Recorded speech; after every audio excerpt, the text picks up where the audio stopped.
Seorang pria tengah bertarung dalam duel sengit melawan monster misterius. Setelah perjuangan panjang, ia akhirnya berhasil menang dan membuktikan bahwa dirinya mampu menghadapi monster seorang diri. Di saat bersamaan namanya dipanggil dan di hadapannya, orang-orang terlihat sibuk melawan monster yang jauh lebih besar.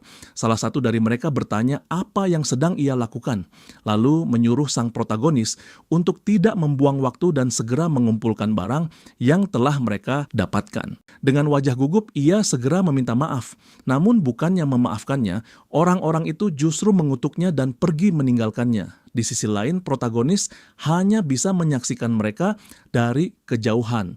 Dunia telah berubah drastis sejak ditemukannya Abyss, sebuah dimensi lain di mana monster-monster dari kisah fantasi menjadi nyata. Setelah rahasia Abyss terungkap, umat manusia memperoleh kekuatan transcendental. Dengan kekuatan itu, mereka berhasil mengalahkan monster-monster yang sebelumnya mengancam keberadaan manusia. Kini manusia telah melangkah lebih jauh, mereka sekarang menjelajahi Abyss, wilayah yang dulu tak tersentuh. Oleh karena itu, sistem yang dulunya menjunjung tinggi prestasi dan usaha perlahan-lahan runtuh dan sekarang dinilai berdasar rang awakening, di mana dikatakan semakin tinggi tingkat rang awakening, semakin mewah dan nyaman hidup yang bisa dijalani. Sementara protagonis berbeda, ia hanyalah seorang porter, seseorang yang pekerjaannya sekadar mengumpulkan barang untuk orang lain. Entah mengapa ia belum mencapai awaken meskipun usianya sudah menginjak 35 tahun. Bahkan ia tidak bisa membuka layar statusnya sendiri, hal yang bagi banyak orang adalah kemampuan dasar. Dalam lubuk hatinya, ia ingin sekali awaken, ingin menikmati hidup yang lebih baik, penuh kenyamanan dan kemewahan, seperti mereka yang telah mencapai awaken. Ketika memberi informasi bahwa ia sudah mengumpulkan drop dan membalikan badan, ia mendapati semua orang sudah tewas. Di saat yang bersamaan terdengar suara iblis yang menyeramkan berbicara kepadanya, mengatakan bahwa hanya dia yang tersisa. Di hadapannya berdiri sesosok monster raksasa berkelas SSS Asmodeus. Seketika itu juga protagonis menghunus belatinya, sial sebelum ia sempat menyerang, monster itu hanya perlu menggerakkan tangannya untuk menghancurkan lengan pria itu. Dalam sekejap, jeritan kesakitan keluar dari mulutnya. Saat ia menoleh ke arah iblis di hadapannya, iblis itu hanya mengangkat jari, semburan energi berbentuk petir melesat dan menghantam kepala protagonis menyebabkan darahnya mengalir deras. Dalam kepanikan dan ketakutannya, pria itu hanya bisa berpikir, betapa menyedihkannya ini. Jadi begini cara aku mati. Di momen ini ia mulai mengingat penderitaan yang dulu dialami, mulai dari orang tuanya meninggal dalam kecelakaan, perundungan di masa sekolah, dianggap sebagai sampah karena dirinya belum awaken.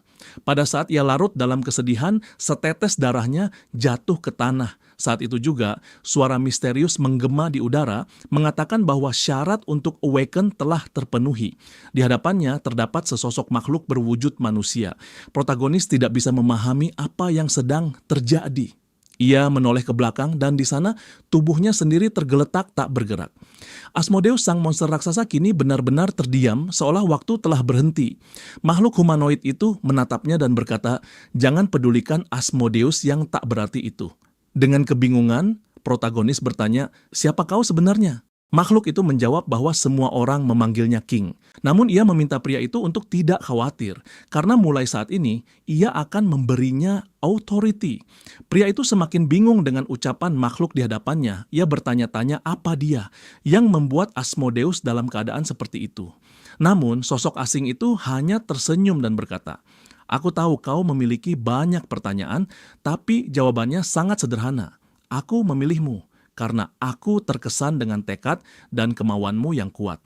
Namun, jangan berharap keajaiban seperti ini akan terjadi lagi."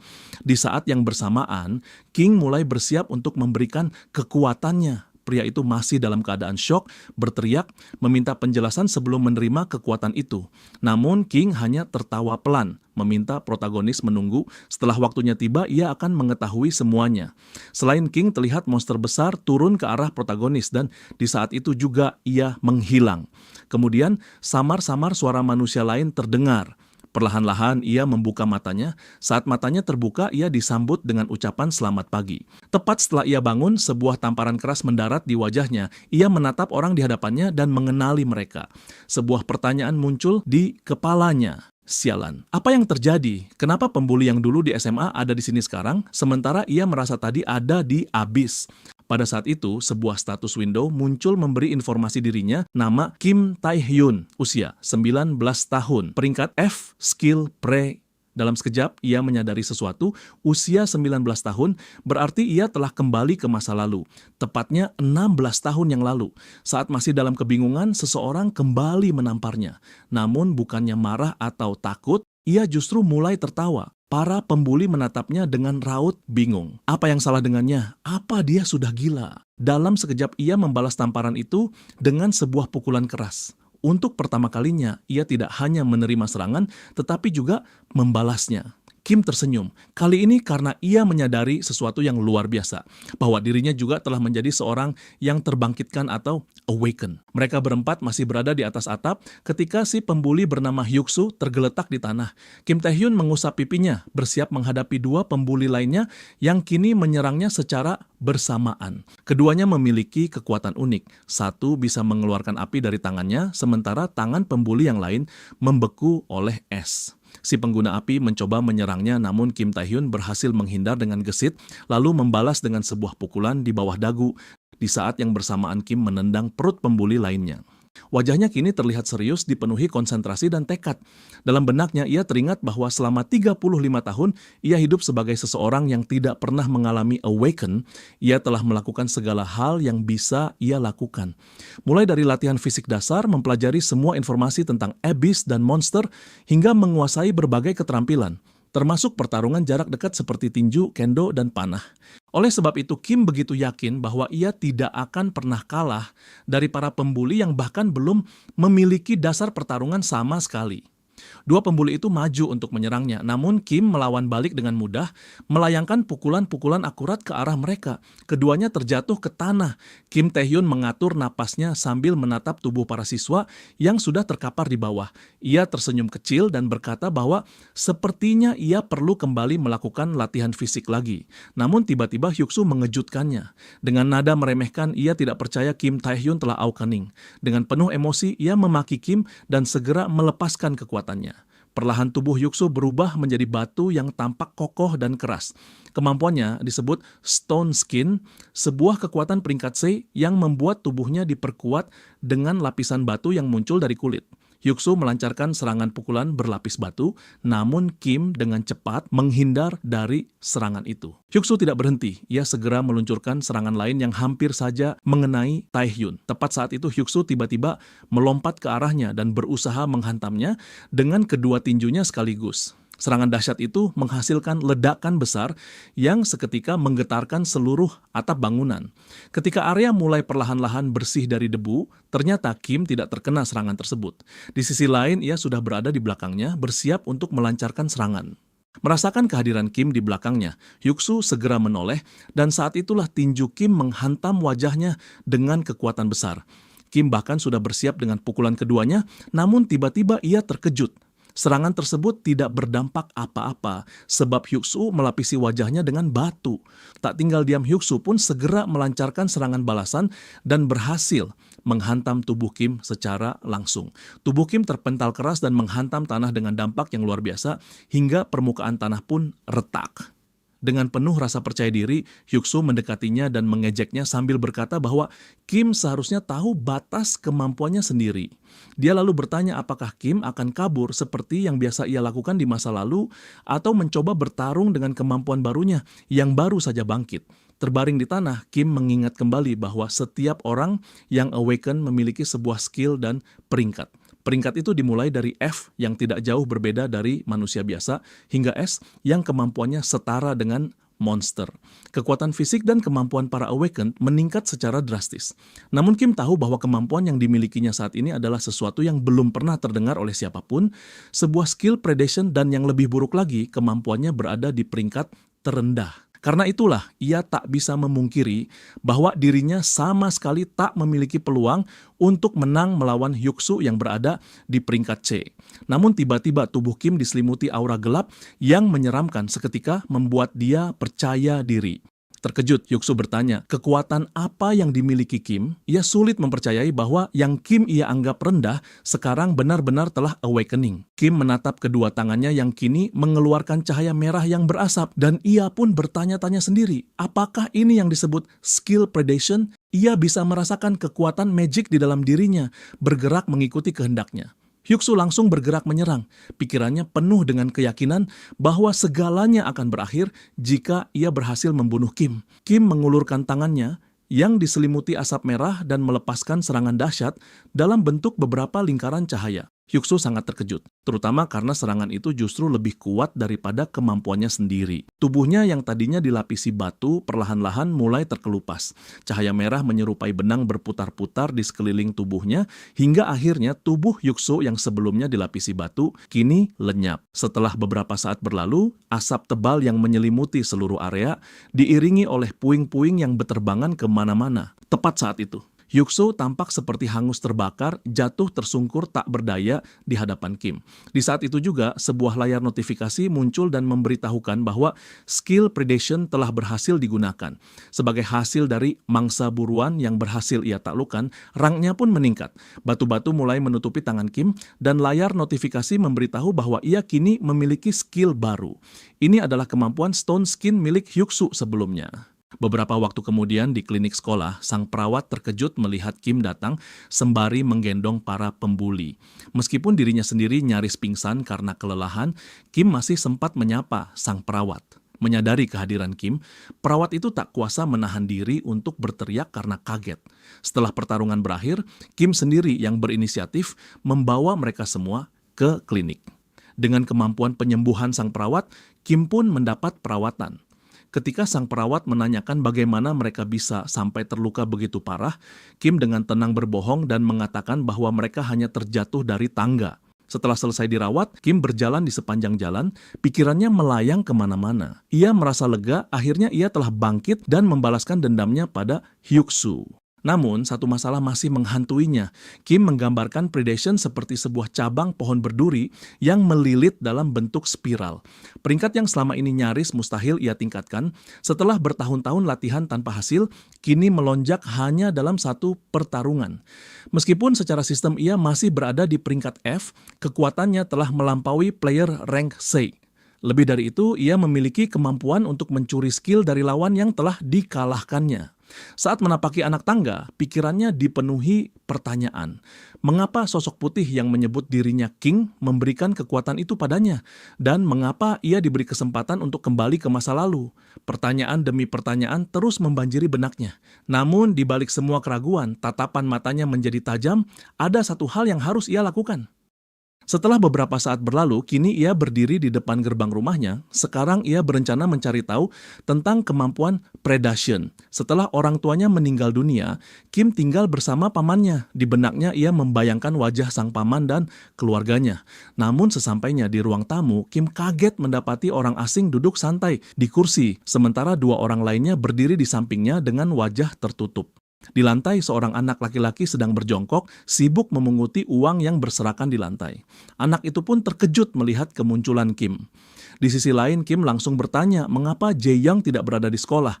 Namun perhatian Kim segera teralih ke tumpukan uang yang tercecer di lantai.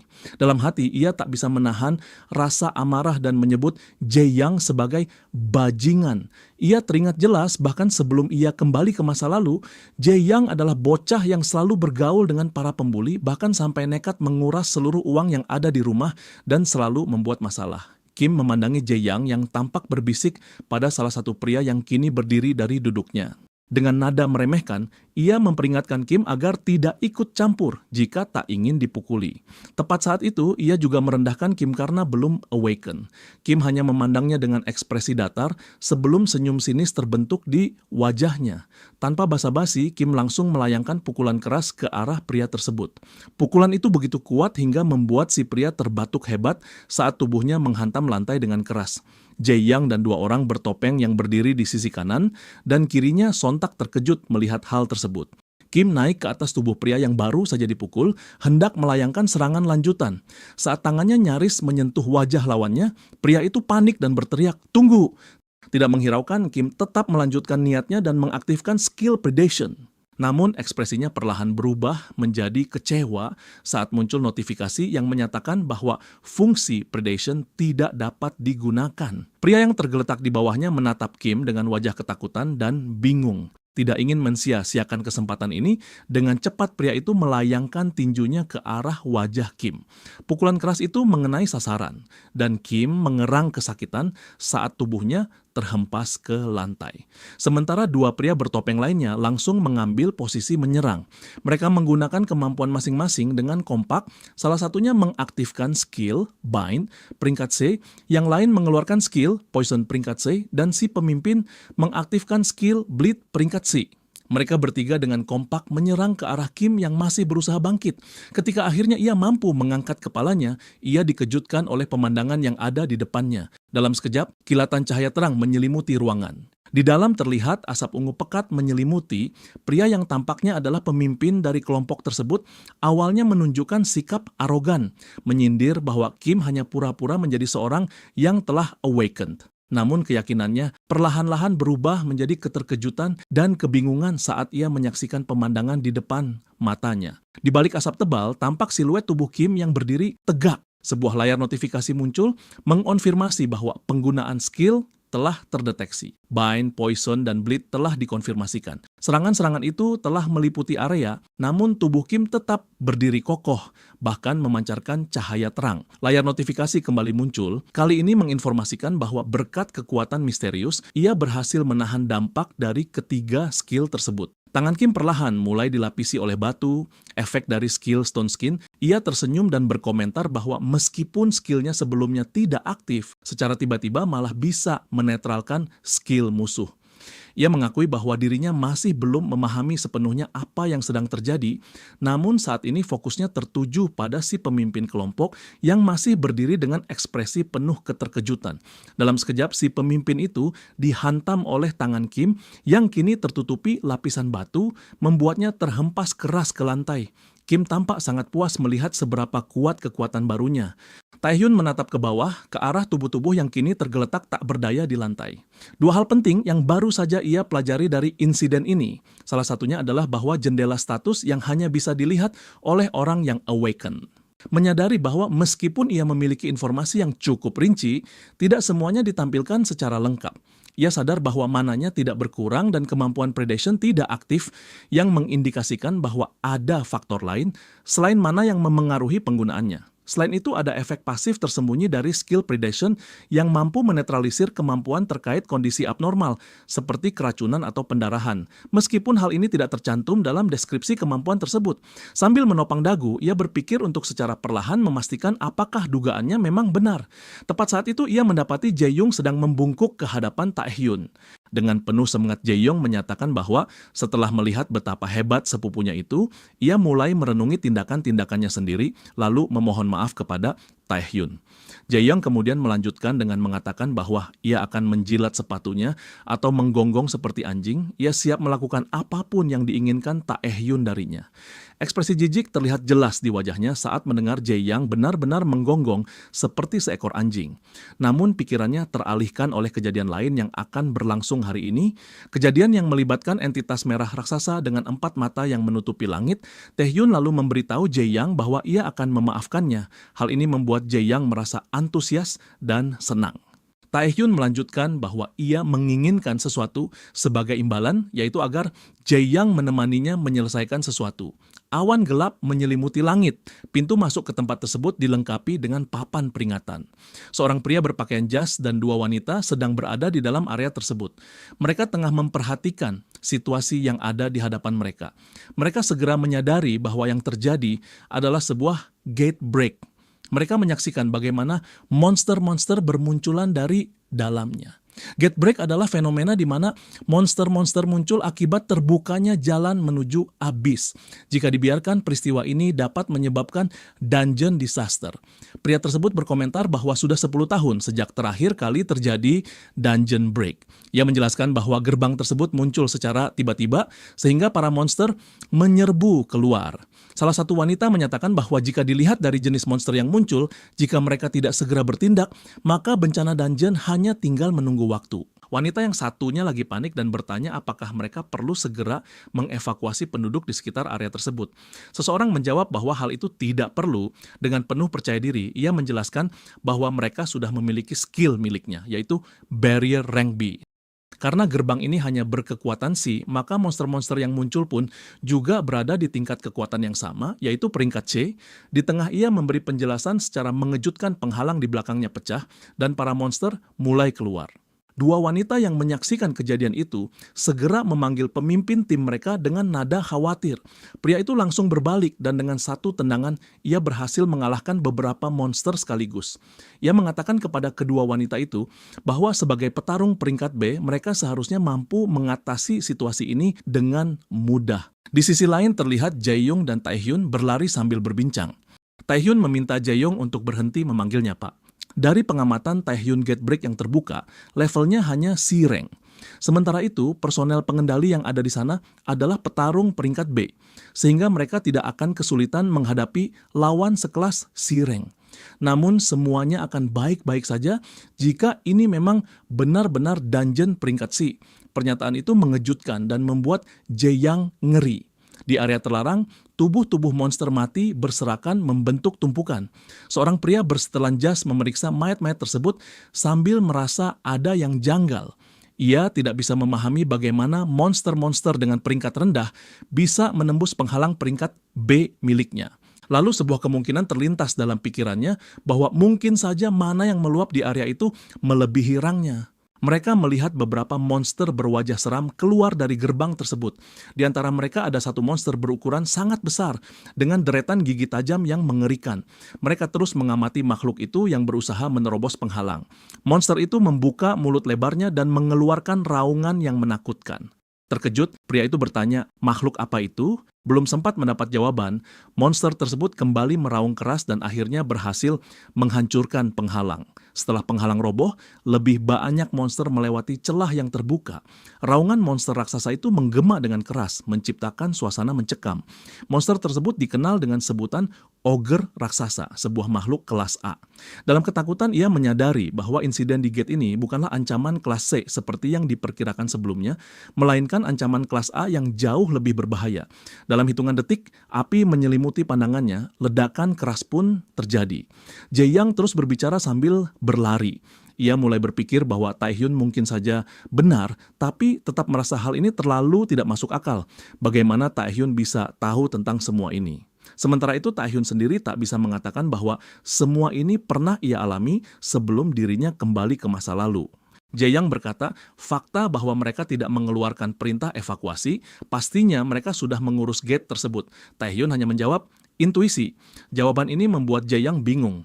Tae-hyun mencoba menjelaskan bahwa firasatnya mengatakan demikian, tapi Jae-young sudah menyadari bahwa Tae-hyun sedang berbohong. Ia hampir memarahi Tae-hyun karena mencoba membodohinya, namun kalimatnya terputus saat mereka mendengar teriakan nyaring dari arah depan. Manusia berlarian menyelamatkan diri sementara para monster mengejar mereka. Orang-orang berteriak agar yang lain segera lari karena telah terjadi gate break. Suasana berubah mencekam, jeritan ketakutan terdengar di mana-mana. Jae-young tampak pucat pasi, pikirannya kosong seketika. Namun Tae-hyun tetap tenang dan bertanya apakah Jae masih ingat apa yang harus ia lakukan dan mendesaknya untuk segera melakukannya. Jae-young ragu-ragu, lalu bertanya apa yang akan dilakukan Tae-hyun. Tae-hyun menjawab bahwa ia akan menyingkirkan para monster itu dan akan segera menyusul dari belakang. Sementara tubuhnya perlahan mulai diselimuti batu. Sementara itu, sebuah gedung tinggi yang besar diterangi oleh beberapa cahaya dari berbagai arah. Seorang pria memandangi kerlap-kerlip cahaya kota dari atas gedung. Ia menjelaskan bahwa kebocoran gerbang yang awalnya diperkirakan hanya peringkat C, ternyata merupakan peringkat A. Mereka tidak bisa berharap pada bantuan tambahan karena para pemburu lainnya sedang sibuk menaklukkan dungeon dan menjelajahi jurang abyss. Pria itu menoleh ke arah lawan bicaranya dan dengan nada cemas menyatakan bahwa satu-satunya harapan yang tersisa hanyalah seorang yang telah awaken dengan peringkat A. Dengan nada putus asa namun penuh harap, ia memohon bantuan dari orang itu. Ia memanggilnya An Hyun-soo, Blade of Lunacy Awaken Rank A. Orang yang dipanggil An Hyun-soo itu meneteskan air mata sembari menggigit bibir. Ia berkata pada semua orang untuk bertahan karena ia akan segera datang menolong mereka. Sebuah jendela status muncul menunjukkan bahwa kemampuan spesialnya adalah kelas 8 sindrom. Kalau kalian wibu pasti familiar dengan istilah Chu Unibyu. Terlihat seekor monster dihantam tepat di kepalanya, lalu monster lain dipukul di wajahnya, dan satu lagi berhasil dibuat pingsan oleh serangan Kim. Setelah monster terakhir yang dipukul oleh Kim roboh ke tanah, ia melepaskan skill seperti angin topan berwarna merah yang langsung mencabik-cabik beberapa monster menjadi serpihan. Ia tampak senang karena berhasil membuktikan teorinya bahwa kegagalan dalam proses predation atau pemangsaan disebabkan oleh kelelahan. Saat ini, tingkat kelelahan dalam tubuhnya mencapai 52%, dan jika melewati 70%, kemampuan itu tidak akan bisa diaktifkan. Mayoritas kemampuan diaktifkan dengan menggunakan mana, tapi itu bukan satu-satunya faktor yang harus diperhatikan. Kelelahan ternyata memiliki peran besar. Tingkat kelelahan akan meningkat ketika kemampuan digunakan atau saat melakukan aktivitas fisik, dan semakin tinggi kelelahan, semakin lemah pula kekuatan kemampuan yang dikeluarkan, serta tubuh terasa makin berat untuk digerakkan. Ia merasa hal ini cukup menyusahkan karena ada banyak variabel yang perlu diperhitungkan. Namun, Kim menemukan satu hal penting. Jika ia menyerap monster yang sudah mati, ia bisa memulihkan mana tanpa perlu mengorbankan apapun. Hal ini bisa terjadi karena aktivitas kehidupan target sudah berhenti sepenuhnya, sehingga tidak ada lagi konsumsi mana. Dengan begitu, proses pemangsaan bisa diselesaikan dengan sukses dan ia bisa memulihkan mananya secara gratis. Sebuah senyum muncul di wajahnya, kini peringkatnya naik menjadi D. Kemampuan predation dan stone skin-nya juga meningkat dari peringkat E menjadi D. Dari sini ia menyimpulkan bahwa semakin sering ia menggunakan kemampuan predation, semakin besar pula potensi dirinya untuk berkembang.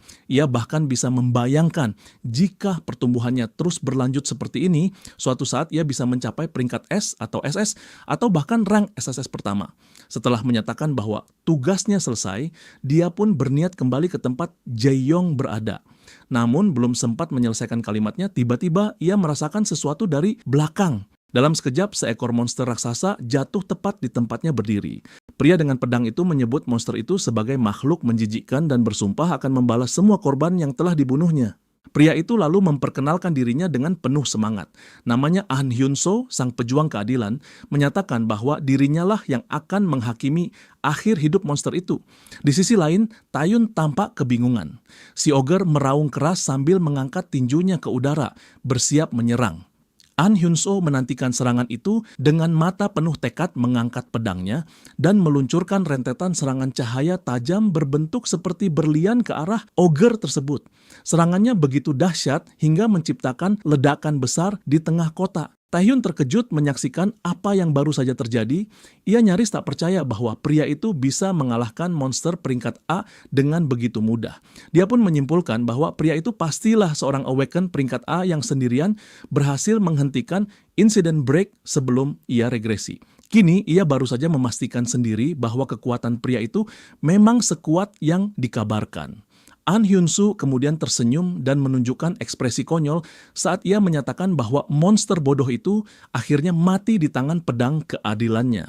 Saat ia terus memandangi An Hyun-soo, ia bertanya-tanya kenapa pria itu tiba-tiba muncul di wilayah ini, padahal sebelum ia mengalami regresi, An Hyun-soo sedang terlibat dalam pertarungan sengit melawan ogre raksasa di sisi lain kota.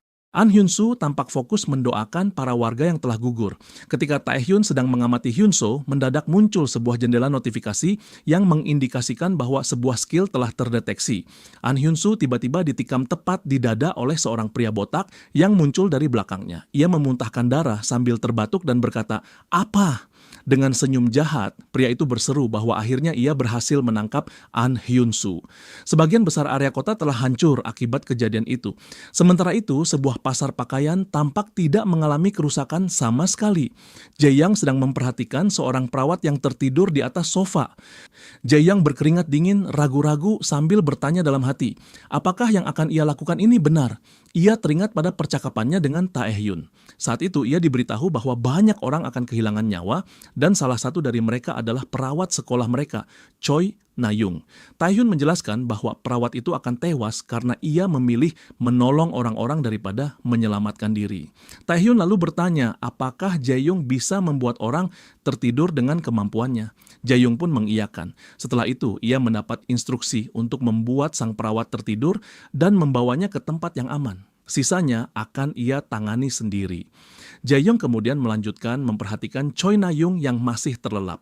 Jae-young bertanya-tanya bagaimana mungkin sepupunya tiba-tiba tahu begitu banyak hal. Sebuah pikiran terlintas di benaknya meski terdengar tidak masuk akal. Hanya itu satu-satunya penjelasan yang masuk akal. Ia memikirkan kemungkinan bahwa sepupunya telah awaken dengan kemampuan untuk melihat masa depan. Ia pun berseru dengan penuh kekaguman bahwa bisa melihat masa depan adalah hal yang luar biasa. Kembali ke Kim Tae-hyun, ia hanya bisa mengumpat melihat pemandangan di hadapannya. An Hun-woo sedang memegangi dadanya, berhadapan langsung dengan pria yang telah menusuknya. Pria itu menampilkan ekspresi menyeramkan sambil mengomentari betapa mengejutkannya bahwa An Hun-woo masih hidup meskipun telah ditusuk di titik vital. Ia menyindir bahwa para awakener peringkat A memang berada di level yang berbeda. Pria itu lalu mengatakan bahwa hal seperti ini justru membuat perburuan semakin menyenangkan. Nama pria tersebut adalah Han Sang-do, seorang villain peringkat B yang memiliki kemampuan siluman atau stealth. Di dunia ini, para awakener yang menyalahgunakan kekuatannya untuk melakukan kejahatan disebut sebagai villain. Dan Han Sang-do adalah salah satunya. Han Sang-do adalah seorang psikopat pembunuh yang saat terjadinya insiden Gatebreak berkeliling membunuh orang-orang hanya demi kesenangan pribadinya. Kim tidak bisa memahami situasi ini karena di kehidupan sebelum dia mengalami regresi, An Hun-woo dan Han Sang-do tidak pernah bertemu. Ia mulai bertanya-tanya apakah masa depan telah berubah karena kehadirannya. An Hun-woo pun marah besar saat menyadari bahwa pria di depannya adalah seorang villain. Ia menghunus pedangnya dan bersumpah akan menghukum pria itu dengan tangannya sendiri. Namun langkahnya terhenti ketika terdengar suara erangan ogre. Seketika perhatian An Hun-woo dan Han Sang-do teralihkan ke arah sumber suara tersebut. Ogre itu meraung keras hingga membuat mereka jatuh. Pada saat itu ogre mengangkat tinjunya bersiap untuk melancarkan serangan. Ketika tinjunya menghantam tanah, ledakan besar pun terjadi. Untungnya Hyung-soo dan Han Sang-do berhasil menghindar tepat waktu. Melihat bagaimana ogre itu mengamuk, Han Sang-do memutuskan untuk menyerahkan Hyung-soo kepada ogre tersebut. Perhatian Han Sang-do pun teralihkan kepada sosok lain. Ia kini berhadapan langsung dengan Kim. Han Sang-do tampak bersemangat dengan kemungkinan memiliki mangsa baru. Tanpa basa-basi, ia meluncurkan serangan ke arah Kim yang tampaknya lengah dan tidak siap. Senjatanya hampir menyentuh leher Kim sambil ia berteriak menyuruh Kim untuk mati. Han Sang-do mengira serangannya akan mengenai leher Kim. Namun seketika Kim melapisi lehernya dengan batu. Setelah itu Kim meluncurkan tendangan kuat ke arah Sang-do. Sang-do terlihat kesal ketika menyadari bahwa lawannya ternyata seorang yang telah awaken. Kim menyapanya sebagai villain peringkat B, Han Sang-do, dan hal itu membuat Sang-do mulai waspada. Kim kemudian bertanya apakah dia orang gila yang selama ini melakukan pembunuhan secara diam-diam dengan keterampilan stealth. Sambil tersenyum, Kim mengaku merasa senang bisa bertemu dengannya. Lengan Kim yang tertutup lapisan batu beradu keras dengan pedang Sang-do. Sang-do tampak menikmati pertarungan dengan terus menyerang Kim bertubi-tubi. Pola pertarungan ini terus berlangsung. Sang-do menyerang dengan pedangnya, sementara Kim bertahan menggunakan lengannya yang dilapisi batu sebelum kemudian membalas serangan tersebut.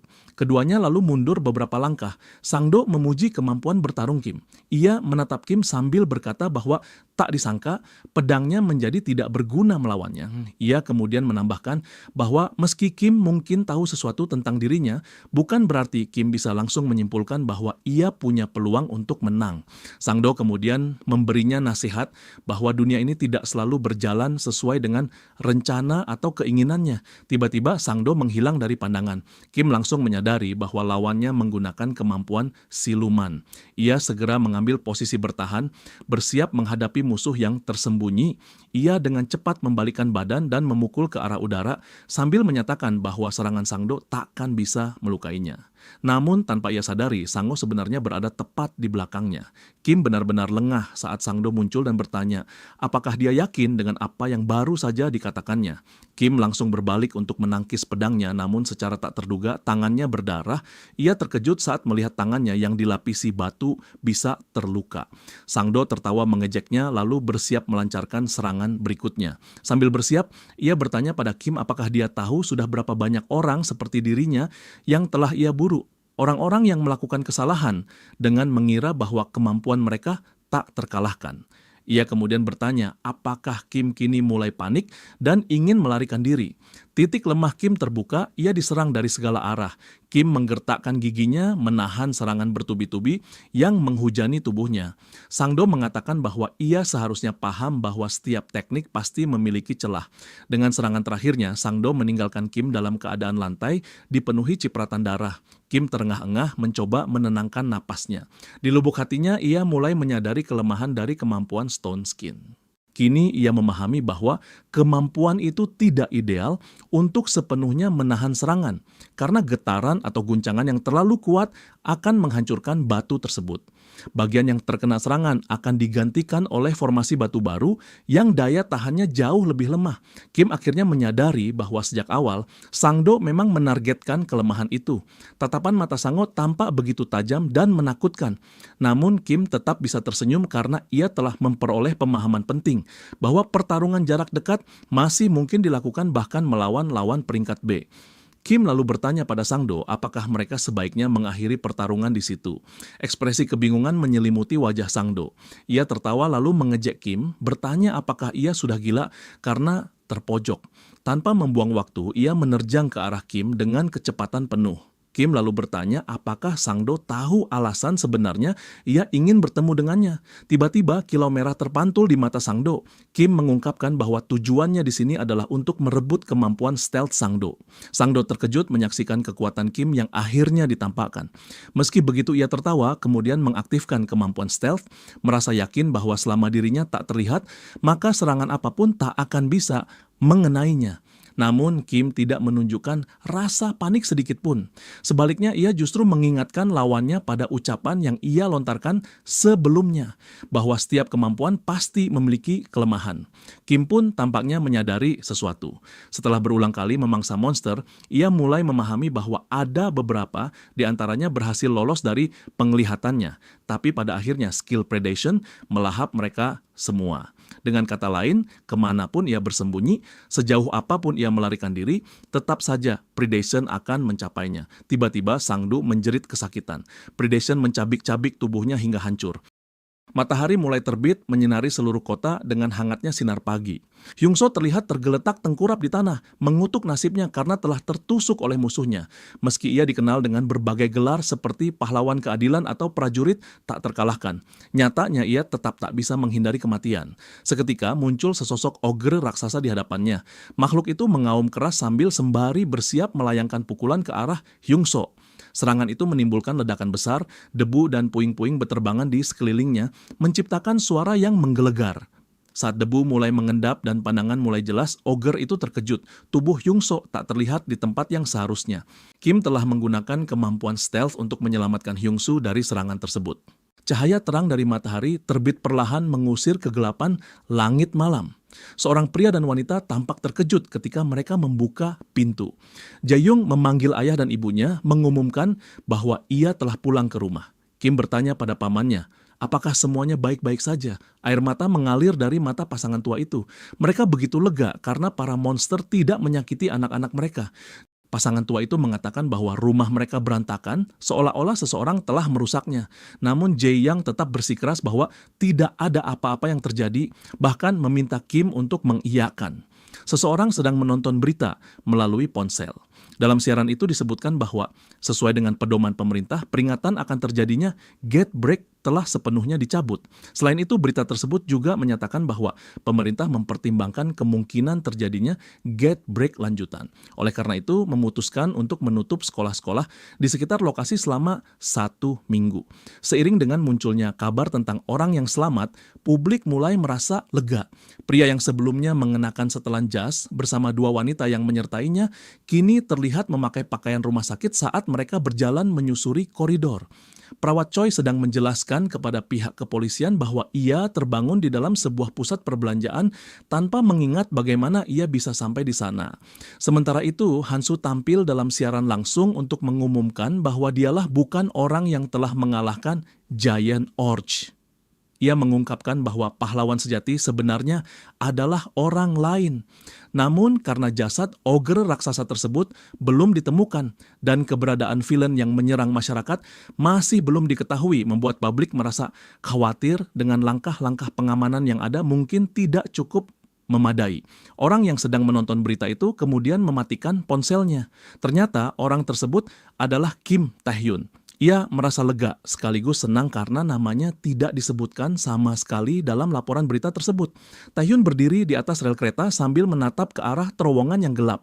Jendela status miliknya telah diperbarui dengan kemampuan baru yang baru saja ia peroleh. Kini ia memiliki 3 kemampuan, salah satunya adalah stealth peringkat D untuk menyembunyikan tubuhnya. Karena levelnya yang masih rendah, Tae-hyun kesulitan untuk menggunakan ketiga kemampuan itu sekaligus. Menggunakan kekuatan itu secara sembarangan bisa dengan cepat menguras mana miliknya, yang pada akhirnya meningkatkan tingkat kelelahan secara drastis. Oleh karena itu, ia mulai memikirkan cara pencegahan dan solusi terbaik menurutnya adalah menggunakan potion. Ramuan atau potions adalah eliksir yang diciptakan untuk berbagai keperluan, seperti memulihkan mana atau mengurangi kelelahan. Namun, Tae-hyun menghadapi masalah. Ramuan-ramuan itu harganya sangat mahal. Akhirnya, ia memutuskan untuk berburu demi mendapatkan uang. Ia masuk ke dalam terowongan, tetapi jalannya terhalang oleh reruntuhan. Dengan susah payah, ia menyelinap melalui celah sempit agar bisa terus melanjutkan. Untuk bisa berburu, ia membutuhkan izin resmi, sehingga pilihan ini yang tersisa. Setelah melewati lorong sempit di antara dinding, akhirnya ia tiba di suatu tempat yang menjadi sarang monster raksasa. Salah satu monster berbicara mempertanyakan bagaimana mungkin seorang manusia biasa bisa sampai ke tempat mereka. Satu monster mengusulkan agar mereka melumpuhkannya lalu menyantapnya bersama. Kim mendengar semua percakapan mereka dan ia mulai bertanya-tanya apakah monster-monster itu memiliki kecerdasan tinggi. Jendela notifikasi muncul dan memperlihatkan bahwa monster-monster tersebut bernama The Spider Sisters dan mereka diklasifikasikan sebagai monster peringkat B. Kim mengungkapkan bahwa monster peringkat B saja belum cukup untuk meningkatkan rangnya. Ia pun berpikir, mungkinkah ia harus memakan ratusan dari mereka demi mencapai tujuannya? Pernyataan itu membuat para Spider Sisters tersinggung dan marah.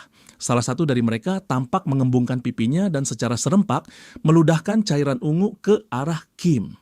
Mereka tertawa mengejek dan bertanya bagaimana rasanya terkena cairan itu, serta bertanya apakah Kim mulai merasa tubuhnya lumpuh. Namun mereka terkejut ketika menyadari bahwa target mereka sama sekali tidak terpengaruh. Ternyata kemampuan Kim yang bernama ketahanan telah aktif. Kim tampak puas karena kemampuan para Spider Sisters justru menjadi berguna baginya. Salah satu dari mereka berteriak menyuruhnya untuk menunggu, namun jeritan itu segera berubah menjadi erangan kesakitan. Notifikasi pun muncul menyatakan bahwa Kim telah berhasil melakukan predation secara sempurna dan memperoleh kemampuan baru. Kemampuan baru yang disebut paralisis telah didapatkan. Salah satu gedung tinggi di area tersebut adalah markas dari Asosiasi Pemain Korea Selatan Baru. 2 pria berjaga di depan pintu kayu raksasa. Di dalam gedung ada seorang wanita yang sedang memegang secangkir kopi bersama 2 pria. Salah satu dari pria itu dialah Go Tae-wook, wakil manajer Asosiasi Pemain Korea Selatan Baru. Seorang player secara resmi didefinisikan sebagai individu yang telah mengalami awakening dan diizinkan secara hukum untuk menggunakan kemampuannya demi berbagai tujuan, seperti menjelajahi abyss, membersihkan dungeon, dan sebagainya. Saat ini terdapat 5 player inti yang dikelola oleh Asosiasi Korea Selatan Baru. Di antara itu terdapat 4 guild besar. Yang pertama para fighter yang disebut Undivided, kemudian para crafter yang dikenal sebagai Alchemist, lalu para mages yang dijuluki The Magicians, dan para informan yang disebut Night Walkers. Lembaga resmi yang mengelola seluruh pemain, termasuk keempat guild besar tersebut, adalah Asosiasi Pemain Korea Selatan Baru. Di hadapan wakil manajer berdiri seorang wanita yang merupakan Master Guild dari Nightwalkers, sekaligus seorang pemain berperingkat S yang bernama Yu Ayong. Bersamaan ada seorang pria yang mengucapkan terima kasih atas kehadirannya, namanya Jean Jinhui, ketua Asosiasi Pemain Korea Selatan Baru sekaligus pemain peringkat S. Ia bertanya kepada Ayong apakah ia menemukan sesuatu yang mencurigakan. Ayong mengkonfirmasi, menanyakan apakah yang dimaksud adalah Guild Malignant. Guild Malignant adalah organisasi kriminal yang dibentuk oleh individu-individu paling kejam, bahkan di antara para penjahat.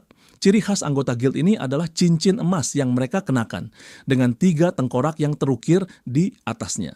Kemudian Jin Hui menyerahkan sebuah laporan yang berisi informasi terbaru mengenai pergerakan guild tersebut dan daftar pemain yang mereka incar.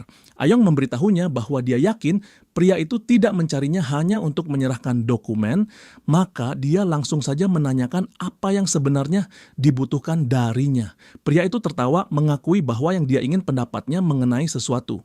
Lebih lanjut, ia menanyakan kapan Ayong menyelesaikan ujian player. Ayong awalnya bingung dengan pertanyaannya, namun akhirnya menjawab dengan jujur bahwa ia lulus ketika usianya mencapai 19 tahun, usia minimum yang memenuhi syarat. Saat itu pula, ia baru menyadari sesuatu. Ketua guild lalu menanyakan pendapatnya. Apakah dia pikir seorang siswa SMA bisa bertarung seimbang melawan monster? Di sisi lain, siswa SMA yang sepertinya menjadi topik utama dalam percakapan mereka, yang tak lain dan tak bukan adalah Kim Tae-hyun, sedang duduk di atas tumpukan tubuh monster yang telah ia kalahkan. Ranselnya penuh dengan kristal dari monster-monster itu. Ia sedang berbicara di telepon dengan salah satu dari 4 guild terbesar, yaitu Alchemist. Kim mengungkapkan kalau dirinya ingin membeli beberapa potion. Penutupan sekolah selama 7 hari akibat gate break telah berakhir.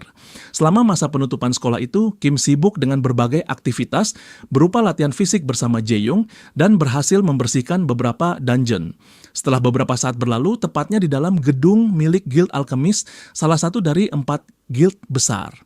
Seseorang terdengar terkejut melihat banyaknya batu sihir yang ia kumpulkan. Karena itu, mereka langsung menganggap Kim sebagai pelanggan istimewa, bahkan menyebutnya SVIP, dan mencoba membujuknya untuk berdagang dengan mereka. Inilah salah satu aktivitas Kim selama masa libur sekolah, yaitu berdagang potion.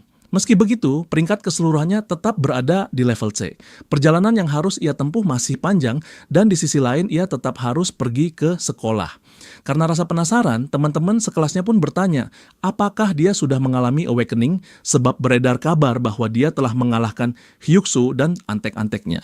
Salah satu siswa lain menambahkan bahwa apapun yang terjadi, Kim sedang berada dalam masalah besar. Tiba-tiba sekelompok siswa datang dengan tergesa-gesa dan penuh emosi. Kim menyadari kehadiran mereka. Kelompok siswa ini membuat keributan dengan melempar dan menghancurkan kursi-kursi di kelas. Mereka tampak benar-benar marah. Salah satu dari mereka bahkan duduk dengan santai dan meletakkan kakinya di atas meja. Sosok itu adalah Lee Jong. Ia kemudian menyapa Kim. Jong telah mengalami awakening dan menjadi seseorang dengan peringkat S. Ia merupakan generasi ketiga dari keluarga Taesan, konglomerat besar yang menjadi sponsor utama SMA Taesan. Jong juga adalah orang yang paling kuat di SMA itu. Kim teringat kembali saat ia dulu didesak ke dinding. Jong adalah dalang utama yang memerintahkan Hyuksu untuk mengganggunya hanya karena belum mengalami awakening. Mendengar Jong menyapanya sebagai teman, Kim merasa tertawa geli dengan nada tegas dan sinis, menyuruh Jong untuk enyah dari hadapannya. Salah satu antek Jong langsung tersulut emosi dan memaki Kim dengan kata-kata kasar, mempertanyakan apakah Kim tahu siapa yang sedang diajak bicara. Belum sempat menyelesaikan perkataannya, sebuah tinju menghantam wajah anak itu. Ternyata Jong memukulnya. Ia lalu bertanya dengan nada kesal, "Apa kau tidak lihat kami sedang bicara?" Setelah itu, perhatian Jeong kembali tertuju pada Kim. Ia mengatakan bahwa Kim menjadi sombong setelah hanya mengalahkan Hyuksu. Lalu, ia melepaskan sebuah bola api ke udara sebagai isyarat atau peringatan sambil menasihatinya agar lebih berhati-hati ke depannya. Kim tampak panik sekaligus terkesima saat menyaksikan langsung kekuatan dari seorang Awakener peringkat S. Jeong berkata bahwa Kim sebaiknya mendengarkan dengan baik mumpung dia masih bersikap ramah. Sementara itu di dalam hati, Kim bertanya-tanya bagaimana jika Jeong berhadapan dengan predation, namun sebelum pikirannya berkembang lebih jauh, seorang gadis muncul dan menyela situasi. Gadis itu membekukan tangan salah satu anak buah Jeong yang langsung menjerit kesakitan. Gadis itu adalah Lim Ayeong. Ia juga meminta Kim untuk menghentikan tindakannya.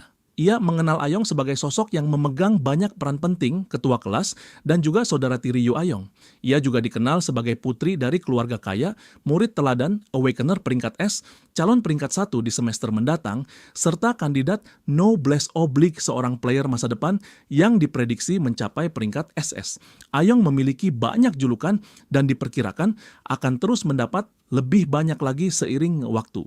Namun, ada satu hal yang membuat Kim kesal terhadapnya. Ayong adalah orang yang sangat keras kepala dan tak kenal kompromi.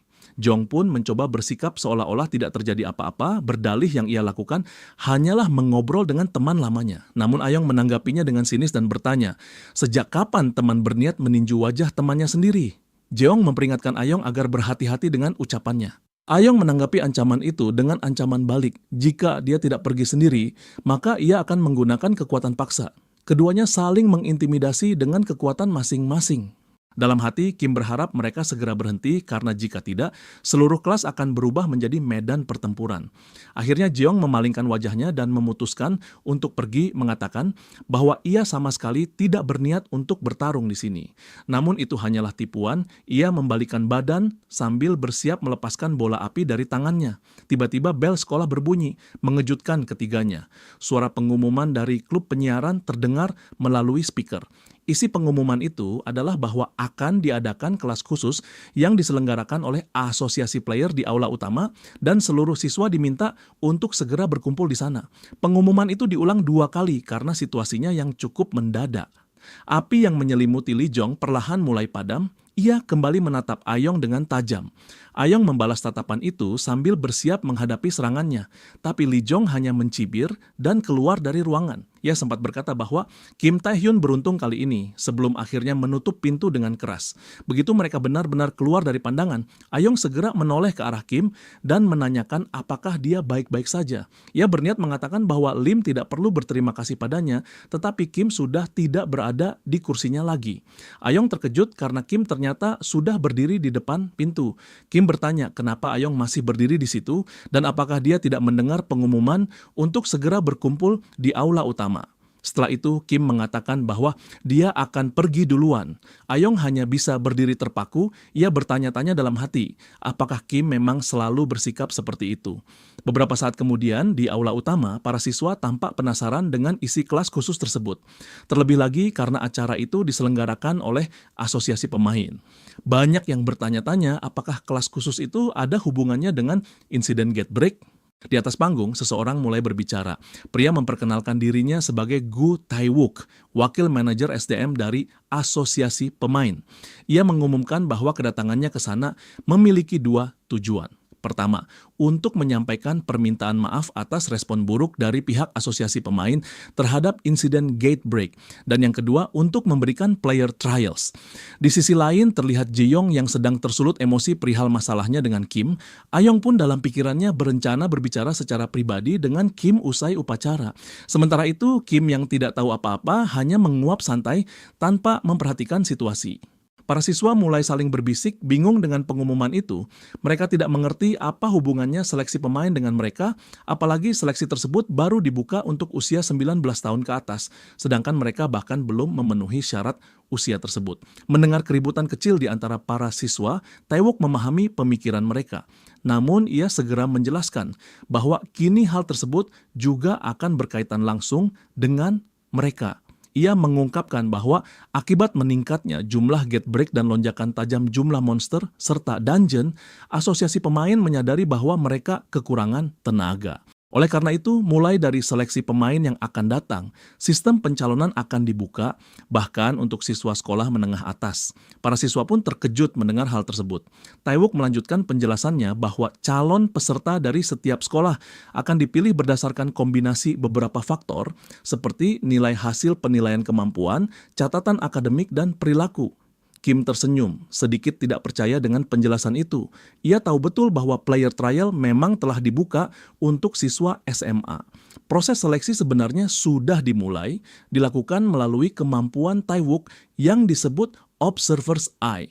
Kemampuan ini memungkinkan Taiwook untuk mengukur secara kuantitatif seluruh kemampuan seseorang, bahkan kemampuan ini memungkinkan penggunanya untuk melihat status window atau informasi detail tentang targetnya. Taiwook berbicara dalam hati di atas kepala masing-masing siswa. Ia melihat angka-angka dan ia berpikir bahwa angka-angka ini jauh lebih tinggi dibandingkan dengan siswa dari lokasi lain yang pernah ia lihat. Ia langsung tahu bahwa mereka memiliki potensi besar untuk menjadi pemain hebat. Namun yang paling mengejutkan di antara semua siswa itu adalah dua siswa ini. Lee Jong yang memiliki nilai 1924 dan Lim Ayong dengan angka mencengangkan 2335. Taiwook teringat bahwa Nightwalker pernah mengirimkan daftar kandidat yang direkomendasikan kepadanya, tapi dia masih sulit percaya bahwa ada begitu banyak individu yang telah awaken namun belum mendapatkan pelatihan sama sekali. Hal ini membuatnya senang untuk segera menulis laporan rekomendasi begitu ia kembali nanti. Saat itu Jong mengangkat tangan, tindakan itu cukup mengejutkan dan membingungkan bagi Taiwook. Lalu Jong berkata bahwa ada beberapa kandidat yang tidak layak untuk direkrut yang membuat Taiwook bertanya-tanya apa maksud dari tidak layak. Jeong kemudian menjelaskan bahwa player trial sebenarnya bertujuan untuk menilai siapa saja yang benar-benar cocok untuk menjadi player di antara mereka yang telah awaken. Dengan kata lain, yang ingin ia sampaikan adalah bahwa seseorang yang belum awaken seharusnya tidak ikut serta dalam proses seleksi ini. Jong pun menatap Kim Tae-hyun seolah ingin mengatakan bahwa ucapannya itu ditujukan padanya. Kekuatan bukanlah satu-satunya hal yang menentukan seseorang layak menjadi player. Tentu rank awaken penting, namun kemampuan menghadapi situasi yang kompleks atau pengetahuan luas tentang abyss. Semuanya merupakan keterampilan kompleks yang harus dievaluasi untuk bisa menjadi player. Jong pun melanjutkan penjelasannya dengan nada serius, mengatakan aspek-aspek itu semua berasal daripada awaken dan kembali menyindir Kim sebagai orang yang belum awaken. Beberapa murid terdengar tertawa kecil. Kim pun menyadari bahwa Jeong memprovokasi demi memastikan apakah dirinya sudah awaken atau belum. Ayong sempat ingin menegurnya, namun terhenti di tengah kalimat saat ia membayangkan sikap Tae-hyun yang ia bantu sebelumnya. Ia pun membalikkan badan dan memaksa dirinya untuk tidak peduli lagi. Jong lalu menyatakan pada Taiwook bahwa mereka seharusnya segera mengusir para murid yang belum terbangkitkan dari aula. Taiwook menjawab bahwa ia memahami maksudnya, namun keputusan tetap ada di tangan para siswa apakah mereka ingin menghadiri kuliah tersebut atau tidak. Jeong terus memprovokasi Tae-hyun, meski begitu Kim tidak memperdulikan, ia juga tahu bahwa untuk mendapatkan rekomendasi, ia tak selalu harus menunjukkan kemampuannya secara langsung. Taiwook memperhatikan ketiga murid itu dengan saksama. Dalam pikirannya, ia menganggap Jeong menyedihkan, seorang pemain peringkat S, tapi masih menyempatkan diri untuk merundung orang lain. Lalu perhatiannya beralih pada Kim, seorang yang belum awaken dengan potensi yang belum diketahui. Anehnya, ketika Taiwook menggunakan kekuatannya untuk memeriksa Kim, sistem justru menyatakan bahwa informasi tidak bisa diverifikasi. Hal itu mengagetkannya. Tae-hyun mengatakan kepada Jong bahwa ucapannya memang ada benarnya. Ia menambahkan bahwa tidak ada gunanya bagi seseorang yang belum awaken, yang statusnya masih rendah, untuk menghadiri kelas khusus seperti itu. Hal itu hanya akan melukai harga diri. Jong merasa terkejut sekaligus bingung atas jawaban Kim. Lalu Kim segera pergi dari tempat itu sambil mengacungkan jari tengah ke arah Jong. Tindakan ini membuat Jong marah. Sementara Gewuk masih belum bisa memproses apa yang baru saja terjadi, bingung mendapati Observer's Eye-nya tidak bekerja terhadap Kim Tae-hyun. Padahal bahkan terhadap ketua guild dan ketua asosiasi, kemampuan itu tidak pernah gagal. Ia benar-benar tak mengerti mengapa kemampuan tersebut tidak berfungsi terhadap anak seperti Kim. Ia terus memperhatikan punggung Kim. Ketika Kim hendak membuka pintu, Gae-wook berkali-kali menerima notifikasi bahwa informasi yang diminta tidak bisa diverifikasi. Kemudian Kim menoleh ke arah Gae-wook dan menyeringai. Gae-wook terkejut mendapati sosok berambut putih panjang di belakang Kim. Yang lebih mengejutkan lagi, angka yang tertera pada Kim adalah 5096. Saat itu hampir senja dan lorong-lorong sekolah pun sudah sepi. Perpustakaan tampak sunyi senyap. Kim duduk di atas tumpukan buku tinggi sambil membaca, menghabiskan sisa harinya mencari petunjuk tentang Sang King. 3 orang pria muncul di hadapannya. Salah satu dari pria itu mengatakan bahwa Jeong sedang mencarinya dan menyuruhnya ikut bersama mereka. Sambil tetap membaca dan membalik halaman bukunya, Kim berkata tidak mau. Lalu salah satu dari mereka berkata, apakah benar Bibi Kim menjalankan sebuah restoran? Mendengar itu membuat Kim tampak bingung. Pria itu kemudian menyampaikan bahwa Jeong lah yang memberi pesan ini. Lalu ia melanjutkan bahwa Kim hanyalah seorang yatim piatu yang menyedihkan. Pria itu juga mengejek, bertanya apakah Kim ingin menyusahkan bibinya yang sudah jelas sedang berjuang keras. Belum sempat menyelesaikan kalimatnya, sebuah ledakan mendadak mengguncang perpustakaan. Suaranya begitu dahsyat hingga merobohkan beberapa rak buku. Pria itu mengerang kesakitan ketika tangan Kim mencekik lehernya semakin erat. 2 pria lainnya sudah tergeletak tak sadarkan diri di lantai. Dengan suara dingin, Kim memperingatkan pria itu agar tidak memaksanya mengulang pertanyaan. Ia bertanya dengan penuh kemarahan di mana si bajingan Jeong berada. Aula utama kini sunyi dan kosong. Kim akhirnya menemukan Jeong bersama seorang pria yang tampak seperti pengawal pribadi, berpakaian rapi dengan jas dan dasi. Jeong lalu bertanya pada pria itu apa pendapatnya. Ternyata pria tersebut sedang menggunakan kekuatan khususnya. Dia memperkenalkan diri sebagai Seol Hundo, seorang pemain peringkat A sekaligus pengawal pribadi Jeong. Hundo kemudian melaporkan bahwa efek status yang ia coba gunakan tidak berpengaruh pada Kim. Ia menyimpulkan bahwa dengan daya tahan sekuat itu, kemungkinan besar Kim juga adalah seseorang yang telah awakening dan memiliki peringkat A. Jeong pun mengangguk, seolah sudah menduga bahwa Kim telah mengalami awaken. Dengan nada tenang tapi tajam, Jeong mengatakan bahwa sudah saatnya ia berbicara dengan Kim. Taehyun meski terlihat sangat marah, memilih untuk tetap diam. Jeong kemudian mengakui bahwa mungkin ucapannya sebelumnya memang terlalu kasar, tapi dia memperjelas bahwa dia sama sekali tidak berniat menyakiti Taehyun. Bahkan dia mengaku ingin merekrutnya. Dia menjelaskan bahwa setelah lulus nanti, dia akan membentuk sebuah guild sebagai pewaris dari grup Taesa. Dan dia sadar bahwa bahkan seorang jenius sepertinya pun tidak bisa melakukan segalanya sendirian. Dia bertanya pada Kim, apakah dia mengerti maksudnya, lalu menjelaskan bahwa yang dia cari adalah bakat, bukan sampah seperti Baek Hyuk-soo, dan menunjuk Kim Taehyun sebagai orang yang ia inginkan. Jeong terlihat bersemangat saat mencoba meyakinkan Kim untuk melupakan dendam lamanya dan bekerja bersamanya. Dia menjanjikan bukan hanya kekayaan dan kehormatan, tapi juga kesempatan untuk membawa keluarganya keluar dari kehidupan yang menyedihkan itu. Bukannya tertarik, Kim justru mengejek janji tentang kekayaan dan kehormatan itu. Dengan ekspresi serius, tubuhnya berubah menjadi batu, lalu dia berkata kepada Jeong bahwa ia telah melewati batas. Jeong tampak tercengang, tak menyangka reaksi itu. Dia menarik napas berat, lalu melepaskan kekuatannya sambil berkata bahwa anjing harus dilatih. Sebuah lingkaran sihir mulai terbentuk di lantai. Hundo mengaktifkan skill room. Room adalah sebuah barrier yang membungkus suatu area dengan sihir. Orang luar tidak bisa mendeteksi sihir di dalamnya. Seluruh area tertutup oleh penghalang transparan berwarna kebiruan. Hundo mengumumkan bahwa dengan ini tidak akan ada seorang pun dari luar yang mengetahui pertempuran tuan mudanya.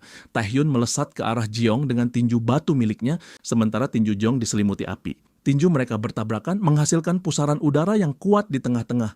Tinju Jeong mendorong Taehyun ke belakang, membuatnya mengerang kesakitan.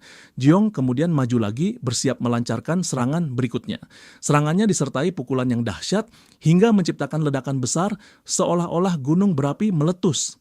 Kim terluka hingga batuk darah. Jeong tertawa dan mengejeknya, bertanya apakah Kim akhirnya sadar diri akan posisinya. Dari kejauhan, Hundo menyaksikan pertempuran itu. Ledakan demi ledakan terjadi akibat pertarungan sengit mereka. Ia merasa kasihan kepada Taehyun. Dalam benaknya, ia mengira Taehyun adalah pengguna teknik penguatan tubuh tingkat tinggi dan awaken peringkat A- yang memiliki kemampuan bertarung serta kekuatan mental luar biasa. Ia berpikir Kim pasti sudah menemukan lawan yang sepadan selama ini. Tapi lawan Kim sekarang adalah Jong Rang S yang memiliki bakat yang luar biasa. Taehyun tampak terdesak menghadapi serangan Jong yang bertubi-tubi. Seoul Hundo berpikir Kim tak mungkin menang. Seharusnya ia menyadari batas dirinya dan menyerah. Namun sesuatu yang mengejutkan terjadi. Kim berhasil menghindari serangan lagi dan lagi hingga akhirnya ia menemukan celah untuk menyerang balik. Saat kesempatan itu tiba, pukulan Kim mendarat tepat di wajah Jong. Pukulan itu begitu kuat hingga Jeong terhempas keras ke tanah. Seoul Hundo tidak bisa mempercayainya. Bagi dirinya hal itu mustahil, sang tuan muda bisa dikalahkan dalam pertarungan jarak dekat. Dengan tubuh yang tak bisa digerakkan, Jeong bertanya kepada Kim apa yang telah dilakukan kepadanya. Sementara itu, Seoul Hundo berdiri terpaku, terkejut melihat tubuh sang tuan muda tidak bergerak. Ia berpikir bahwa pria itu pasti memiliki kemampuan lain selain penguatan tubuh. Melalui kemampuan predation, Kim telah memperoleh 3 skill. Kulit batu, siluman, dan paralisis. Namun Kim Tan tidak langsung menggunakan semua kemampuannya sejak awal. Skill paralisis peringkat C tidak mudah menembus resistensi peringkat S, dan kemampuan stealth bisa langsung dinetralisir oleh serangan jarak jauh berbasis api. Sementara itu, predation adalah pilihan terakhir dan tidak boleh digunakan sembarangan. Jadi, tujuan utama Kim adalah untuk mengumpulkan efek paralisis melalui pertarungan jarak dekat. Skill dengan efek status akan bekerja lebih efektif jika serangannya mengenai langsung, bukan dari jarak jauh. Dengan terus memberikan pukulan-pukulan yang mengandung efek paralisis, meskipun lawannya memiliki resistensi tingkat tinggi, lama-kelamaan tubuh akan kelelahan dan tak mampu lagi menahan efek tersebut. Hundo hanya bisa berdiri terpaku, terkejut menyaksikan semua yang terjadi. Ia mulai menganggap Kim sebagai seorang jenius terutama karena dalam pertarungan langsung, Kim mampu melampaui level tuan muda. Taehyun menatap Jeong yang tergeletak di tanah. Jeong tertawa pahit dan mengakui satu hal. Dia terlalu meremehkannya. Lalu dia mengeluarkan sebuah kristal ungu dan menghancurkan kristal itu dengan jarinya. Kim tertegun melihat hal tersebut dan tiba-tiba muncul sesosok kerangka raksasa dengan tulang rusuk menyala kekuningan. Lee Jong pun mengumumkan bahwa mulai saat itu ia akan bertarung dengan serius. Sosok yang diselimuti oleh api itu mengejar Kim, namun ia berhasil menghindari serangannya. Sambil terus berlari menjauh, hingga pada suatu titik, ia berbalik bersiap untuk melakukan serangan. Ia mengangkat tinjunya yang dilapisi batu, sementara kerangka raksasa di depannya menirukan gerakannya, juga mengangkat tinjunya yang diliputi oleh api. Keduanya mengepalkan tangan mereka, lalu saling menghantam. Tinju Kim berhasil menembus kobaran api yang menyelimuti tangan kerangka raksasa itu, namun lapisan batu pada tangannya mulai hancur perlahan-lahan. Benturan dahsyat tersebut menghasilkan ledakan besar yang membuat Kim terpental jauh ke belakang. Ia menjerit kesakitan saat tubuhnya menghantam tanah dengan keras. Hundo memperhatikan dengan seksama kerangka raksasa yang berdiri menjulang di atas Kim. Dalam hati ia bertanya-tanya apakah wujud tersebut adalah bentuk sejati dari Flame of Hearts milik tuan mudanya. Normalnya dengan level tuan muda yang sekarang seharusnya akan sulit untuk mengeluarkan kekuatan penuh dari skill rang S itu. Sebelumnya sang tuan muda telah menggunakan Magic Amplification Stone. Batu ini tercipta melalui proses pemurnian Demon Heart Stone. Item itu mampu memperkuat kekuatan sihir untuk sementara. Dengan bantuan batu tersebut, tuan muda yang sekarang bisa memanggil kekuatan sejatinya sebagai seorang S-rank. Tapi tetap saja ada satu masalah besar, Hundo mendesak tuan mudanya untuk menghentikan ini sekarang juga. Ia bertanya apakah tuan muda benar-benar berniat membunuh Taehyun. Hundo membujuknya dengan mengatakan bahwa kekuatan sihir yang sedang digunakan terlalu berlebihan bagi tubuh tuan muda. Jika dipaksakan, pembuluh darah di seluruh tubuhnya bisa pecah akibat lonjakan sihir yang terlalu kuat. Namun yang terjadi kemudian justru mengejutkannya. Tuan muda melepaskan semburan api ke arahnya. Dengan nada kesal menyuruhnya untuk diam, merasa terganggu karena seorang pengawal rendahan seperti Hundo berani memerintahnya. Perlahan-lahan, Taehyun bangkit sambil batuk-batuk. Jeong lalu menjelaskan ke pengawalnya bahwa orang rendahan ini telah mempermalukannya. Dengan itu, ia tidak bisa melepaskannya begitu saja. Taehyun terkejut ketika Jong berteriak. Tepat saat itu, ia melancarkan serangan dahsyat yang ke arah Taehyun dan tanah di sekitarnya hancur berkeping-keping. Jeong tertawa terbahak-bahak sambil berteriak agar Taehyun mati. Seol Hundo menyadari bahwa situasinya sangat gawat. Ia segera berlari ke arah Taehyun. Ia sudah menduga bahwa Tuan Muda Jeong sudah kehilangan akal sehatnya. Ia pun mulai memikirkan bagaimana nantinya ia akan mengurus dampak yang terjadi. Saat ia sampai di tepi lubang tempat Taehyun jatuh, ia pun berteriak dengan lantang menanyakan apakah Taehyun masih hidup. Ia mencoba meyakinkannya untuk menyerah dan segera melarikan diri. Ia mengulurkan tangannya ke dalam lubang, menyuruh Taehyun untuk cepat-cepat pergi sementara ia akan menahan Tuan Muda demi keselamatannya. Namun sebuah pukulan yang sangat kuat mendarat ke wajahnya membuat Seol Hundo terpental jauh. Dari balik asap tebal itu, bayangan tubuh Kim perlahan muncul. Dengan nada tajam ia berkata, "Melarikan diri, apa maksudmu? Bukankah kau sendiri yang memulai pertarungan ini?" Ia pun mengakui bahwa peringkat es memang sangat berbeda. Setelah itu ia meminum beberapa ramuan yang memulihkan kelelahan, stamina, dan mananya. Dengan penuh tekad, ia menyatakan bahwa mulai saat itu ia akan bertarung dengan serius. Aura gelap yang mengerikan mulai keluar dari tubuh sang protagonis. Sementara itu di kantor asosiasi pemain, Gae-wook sedang memberikan laporan kepada atasannya. Atasannya sangat terkejut saat mendengar angka-angka yang begitu tinggi. Gae-wook memastikan bahwa Lee Jong berada di angka 1.900, sementara Lim Ayong mencapai 2.300. Tidak diragukan lagi, keduanya jelas berada di peringkat S. Para staf lain yang mendengarnya pun sulit mempercayainya, sebab bahkan jika mereka sudah berada di level S, tidak masuk akal jika seseorang yang belum terlatih bisa mencapai nilai 1.900 saat awaken. Angka tersebut saja sudah setara dengan pemain peringkat A. Ini berarti kemampuan orang itu selevel dengan saintes dari Jepang. Seseorang bahkan tertawa membayangkan bahwa Korea Selatan akhirnya kini memiliki seorang player dengan level saintes. Saintes Jepang adalah salah satu player papan atas. Dia adalah monster dengan statistik yang melampaui angka 2.500 ketika diuji pertama kali saat berusia 19 tahun. Namun ketika ia mulai membandingkan poin statistik Kim Taehyun yang mencapai 5.096, ia mulai merinding. Ia bertanya-tanya, apa sebenarnya yang terjadi? Ia mempertimbangkan kemungkinan bahwa itu hanyalah halusinasi atau mungkin kesalahan sistem. Ia pun keluar dari kantornya dan berjalan menyusuri lorong. Kini ia sudah membulatkan tekad untuk memeriksa Kim secara langsung. Sementara itu di aula utama, Seol Hundo tampak benar-benar terkejut. Ia berlutut di lantai, tak percaya dengan apa yang baru saja terjadi. Kim berhasil melumpuhkan kerangka raksasa itu hanya dengan melepaskan rantai berduri yang membelit dan menyelimuti monster tersebut hingga api yang membakar tubuh kerangka perlahan padam. Joong berteriak bagaimana mungkin ini bisa terjadi. Ia tak habis pikir bagaimana dirinya bisa dikalahkan oleh orang rendahan seperti Kim Taehyun. Terlebih lagi, dirinya adalah pewaris dari grup Taeson dan memiliki peringkat S. Dengan rasa putus asa, ia mengerahkan seluruh kekuatan terakhirnya. Namun Kim tak peduli siapa Jong, apakah dia seorang pewaris atau memiliki pangkat setinggi apapun, semuanya tak ada artinya. Ia menyeringai sambil bersiap melancarkan serangan berikutnya. Jeong terkejut dengan apa yang dilihatnya, seluruh area tiba-tiba diselimuti asap merah dan sesosok bayangan muncul di atas mereka. Kim berkata bahwa itulah kekuatan Sang King. Beberapa sinar cahaya merah pun melesat menuju Jong. Meskipun ia melihatnya datang, ia gagal menghindar, sehingga serangan itu menghantamnya dengan telak. Di luar aula utama, suasana begitu hening sebelum kemudian sebuah ledakan besar mengguncang bangunan. Serangan tersebut menghancurkan aula utama dan Jong terkapar tak sadarkan diri di tanah. Hundo tak mampu menghentikan tubuhnya yang gemetar. Kim berkata dengan nada mengejek, "Ini benar-benar di luar dugaan." Kim tidak menyangka bahwa Hundo sebagai player peringkat A menarik Jeong keluar di tengah proses predation. Namun ia tak terlalu ambil pusing karena ia tetap berhasil memperoleh kemampuan yang diinginkannya. Hundo lalu bertanya, apa yang akan dilakukan Kim? Ia mencoba menjelaskan bahwa Jeong pewaris sah dari keluarga Taesan, bagaimana Kim akan bertanggung jawab atas semua ini.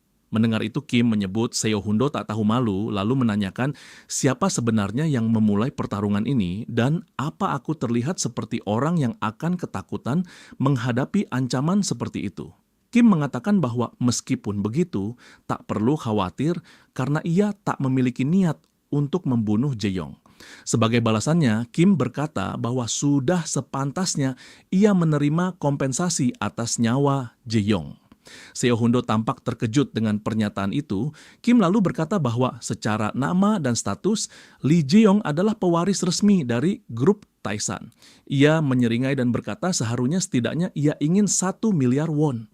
Di luar aula utama, para murid berkumpul dan menyaksikan bagaimana bangunan itu dilalap api hingga menjadi abu.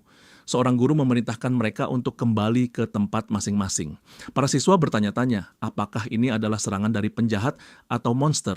Di antara kerumunan itu ada Lim Ayong. Ia tahu betul bahwa itu bukanlah serangan musuh. Rasa mana dan kobaran api yang mengamuk itu terasa sangat familiar baginya. Ia yakin bahwa itu adalah kekuatan milik Lee Jong. Ia pun bertanya-tanya, siapa sebenarnya yang sedang dilawan oleh Jae-yong? Ia kemudian membayangkan Jeong sedang menindas Kim Tae-hyun hingga membuatnya tak berdaya. Tanpa membuang banyak waktu, Ayong bergegas berlari menuju lokasi kejadian.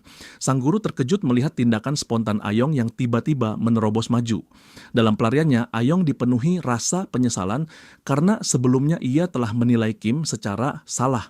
Ia menyadari bahwa seharusnya ia tidak hanya menjadi penonton di aula utama tadi. Ia menyalahkan dirinya sendiri sambil terus mencemaskan keadaan Kim Tae-hyun. Dalam hati, ia berharap agar Kim bisa selamat dari kejadian itu. Sementara itu, di dalam bangunan, Jeong masih tak sadarkan diri. Kim Tae-hyun berdiri di samping tubuhnya yang terbaring. Itulah pemandangan yang disaksikan Ayong begitu ia tiba di dalam. Kim mengatakan bahwa Ayong datang di waktu yang tepat karena ia butuh seseorang sebagai saksi.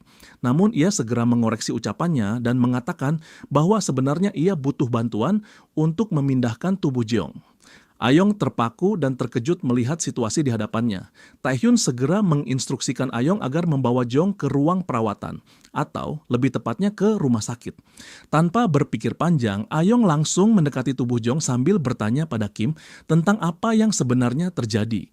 Kim berpura-pura tidak tahu dan berkata bahwa ia menemukan Jeong pingsan di situ dan berbohong kalau Jeong mungkin saja jatuh dari tangga. Ayong jelas merasa curiga dengan penjelasan itu. Namun Kim tetap berusaha mengelak. Kim langsung bergegas pergi meninggalkan Ayong dalam keadaan bingung. Beberapa saat berlalu, Kim pun terlihat dalam hati ia berpikir bahwa semuanya akan baik-baik saja karena kini Ayong sudah mengurus Jeong dan masalah terkait Taesan sudah diurus. Saat itu, Kim membuka jendela statusnya. Terlihat rangnya masih di level C, namun kini ia memiliki statistik baru bernama Charm dan ia juga memperoleh skill Monarch's Heart di peringkat C yang berfungsi meningkatkan statistik rekan satu tim. Kim cukup terkejut melihat adanya Charm karena biasanya atribut ini berkaitan dengan penampilan dan lebih sering dimiliki oleh para selebritas. Melihat hal ini membuatnya Kim bingung karena ia mendapat skill ini setelah melahap Jeong yang mana harusnya ia memperoleh Flame Heart bukan Monarch's Heart. Meski begitu ia merasa cukup senang karena skill yang memberi efek ke seluruh tim sangat langka, tak peduli peringkatnya. Sebagai seseorang yang akan menggunakan berbagai macam skill, Monarch's Heart yang memungkinkan penggabungan berbagai kemampuan, jelas jauh lebih menguntungkan bagi Kim. Ia mengungkapkan skill ini sebagai jackpot yang tak terduga. Ketika ia tengah berjalan di trotoar, beberapa mobil hitam tiba-tiba mengelilinginya. Kim langsung terkejut. Beberapa pria keluar dari mobil-mobil itu. Salah satu dari mereka berkata, akhirnya ketemu juga Kim Tae-hyun. Orang itu adalah Go Tae-wook yang datang bersama beberapa pengawal. Seketika Tae-wook mengajukan pertanyaan dengan aura yang mengintimidasi, menanyakan apa yang telah Tae-hyun lakukan di aula utama. Adegan beralih di dalam sebuah mansion, seorang pria tengah memegang segelas minuman kerasnya sambil bertanya, "Apa maksudmu? Swing anakku satu-satunya sedang dirawat di rumah sakit, ditambah permintaan uang ransum, lalu kompensasi 1 miliar won. Tak hanya itu, ia juga meminta agar seluruh perkara ini diselesaikan secara diam-diam." Anjing-anjing yang berada di samping pria itu terus menggonggong tanpa henti. Seol Hundo gemetar ketakutan sambil memohon maaf. Secara mengejutkan, pria itu berkata bahwa Seol Hundo boleh melakukan apapun yang ia mau. Seol Hundo tidak menyangka akan mendapatkan jawaban seperti itu. Pria itu tertawa kecil dan berkomentar bahwa Kim adalah orang yang cukup menarik yang membuatnya penasaran. Namun, ia juga menegaskan bahwa harga yang harus dibayar tentu harus sepadan dengan imbalannya. Pada saat itu juga Hundo memanggil pria itu dengan sebutan Tuan Presiden. Ia berkata bahwa lawan mereka hanyalah seorang anak muda dan tindakan tersebut terlalu kejam. Namun pria itu menyuruhnya diam dan memperingatkannya bahwa ia tidak akan mentoleransi anjing yang menggonggong. Pria tersebut adalah Lee Jong-soo, seorang pemain peringkat S sekaligus presiden dari grup Taesan.